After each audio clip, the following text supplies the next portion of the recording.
গোলাপ জামুনগুলো দেখতে যতটা কিউট, এগুলো তৈরি করাটা কিন্তু ততটাই সহজ। ঘরে কয়েকটা মিষ্টি আলু পড়েছিল, সেগুলোকেই আমি এখানে সেদ্ধ করে নিয়েছি। আর এখানে 1 বাটি চিনি, 1.5 বাটি জল ও 2টো এলাচ দিয়ে একটা পাতলা করে সিরাপ বানিয়ে নেব। তবে যারা মিষ্টি বেশি খেতে পছন্দ করেন তারা যে মাপের চিনি নেবেন ঠিক একই মাপের জল দেবেন। এখানে সবগুলো মিষ্টি আলুর খোসা ছাড়িয়ে নিয়েছি। এখন এই আলুগুলোকে হাত দিয়ে ভালো করে ম্যাশ করে এতে 2 চামচ ময়দা এবং 10 টাকা দামের 2 প্যাকেট গুঁড়ো দুধ ও 1 ফোঁটা খাওয়া সোডা দিয়ে ভালো করে মেখে নেব। কাল বাদে পরশু দোল পূর্ণিমা, আর দোল পূর্ণিমার দিনে প্রত্যেকেই প্রায় একে অপরের বাড়িতে যায় দোল খেলার জন্য, মানে আবির বা রং খেলার জন্য।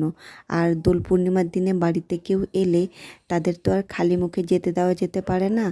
তো সেক্ষেত্রে কিন্তু এই ছোট ছোট গোলাপ জামুনগুলো বাড়িতে বানিয়ে রাখা যেতেই পারে, তাই না?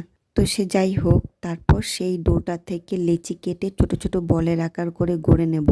তারপর কড়াইতে সাদা তেল দিয়ে তেলটা হালকা গরম করে সেই বলগুলোকে দিয়ে লাল লাল করে ভেজে নেব। এইগুলো তৈরি করাটা যতটা সহজ, তেমনি উপকরণও লাগে খুবই কম। মানে ঘরোয়া কয়েকটা উপকরণ হলেই এগুলো তৈরি করা যেতে পারে, এবং এগুলো তৈরি করতে সময়ও খুব কম লাগে।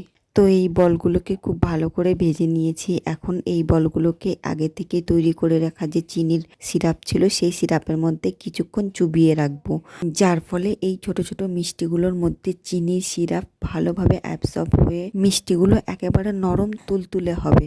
এই দেখুন কতটা নরম তুলতুলে হয়েছে, আর এগুলো খেতেও কিন্তু ভীষণই টেস্টি হয়।